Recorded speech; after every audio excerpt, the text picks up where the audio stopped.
ওমা আমাদের ছোট ভাই পেটের গিদায় দুনিয়া থেকে চলে গেছে, আমাদের অবস্থা খারাপ হয় না। মহিলা লক্ষ্য করে দেখবে একজন আল্লাহ ওলি, হাতের মধ্যে লাঠি, মাথার মধ্যে ফাঁকি, হাতের মধ্যে তসবিহ। ওই আল্লাহ ওলি আল্লাহ নামের জিকির করে ওই আল্লাহ ওলির সামনে দিয়া আগাইতেছে। যখন হারতেছে মহিলা সন্তানদেরকে বলে, সন্তান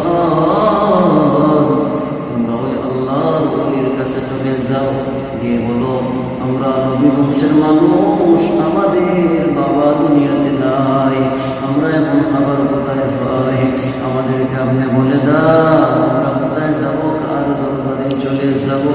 এ বাবাজি, এবার আল্লাহ ওলির দরবারে মহিলার দুইটা সন্তান চলে যায়, গিয়ে বলে হুজুর আমাদের জন্য একটা ব্যবস্থা করে হুজুর, আমরা বললাম মক্কা নগরী থেকে বলক শহরে চলে আসলাম, আমরা নবী বংশের মানুষ, আমাদের ছোট্ট একটা ভাই ছিল পেটের কোথায় দুনিয়া থেকে চলে গেছে, হুজুর আমাদের ঘরের মধ্যে খাবার নেই। আল্লাহ আমাদের সঙ্গে যদি বলেন তো আমরা নাকি বলক শহরে আসার জন্য আমরা বলক শহর চলে আসলাম। বলক শহর বাদশার বাড়ি কোথায়, বাদশার বাসা কোথায়, বলক শহরের বাদশার বাসা আমাদেরকে দেখাইয়া দাও।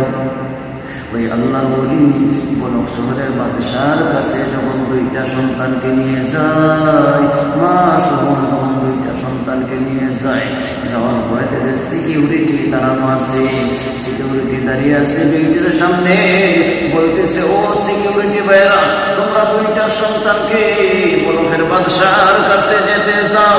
যখন বলকের বাদশার কাছে দেওয়া হলো, বলকের বাদশার কাছে দুইটা সন্তান আল্লাহ করে আর আমরা হলাম নবী বংশের মানুষ, আমাদের মা নবী বংশের মহিলা, আমরা এসেছি নবীজি স্বপ্নের মাধ্যমে বলেছেন আপনার কাছে আসার জন্য, আপনি কি আমাদেরকে আশ্রয় দিবেননি, আপনি কি আমাদের খাবারের ব্যবস্থা করবেননি। এমন বাদশাহ বলকের বাদশাহ দিয়ে বলে কি